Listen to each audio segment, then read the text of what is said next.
नाश्त्यासाठी किंवा मुलांच्या डब्यासाठी पटकन तुम्हाला जर काय तयार करायचं असेल तर असा हा जाळीदार इन्स्टंट उत्तप्पम तुम्ही काही वेळातच तयार करू शकता। त्याच्यासाठी 1 कप हा शिजवलेला भात, 1 कप जाड रवा, अर्धा कप दही घेतलेला आहे, थोडंसं पाणी घालून हे सगळं आपल्याला मिक्स करून घ्यायचं आहे। थोड्या वेळासाठी आपण हे बाजूला ठेवून देऊया, म्हणजे जो रवा आपण घातलेला आहे ना तो चांगला भिजला जाईल। आता इथे पटकन आपण इन्स्टंट टोमॅटो चटणी तयार करायला घेऊया। तर तव्यामध्ये थोडंसं तेल घालून मुठभर शेंगदाणे डाग पडेपर्यंत आपण भाजून घेतले।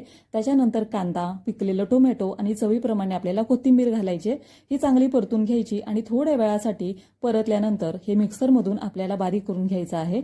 तर इथे मी लसूण घेतलेला आहे, अद्रक घेतलेला आहे, कोथिंबीर, जिरं, चवीप्रमाणे मीठ, थोडंसं पाणी घालायचं। कढीपत्त्याची पण पानं मी इथं टाकलेली आहेत। आता ह्याची बारीक अशी पेस्ट तयार करून घ्यायची। मस्त ह्याला चांगली फोडणी दिल्यानंतर इन्स्टंट चटणी आपली तयार झालेली आहे।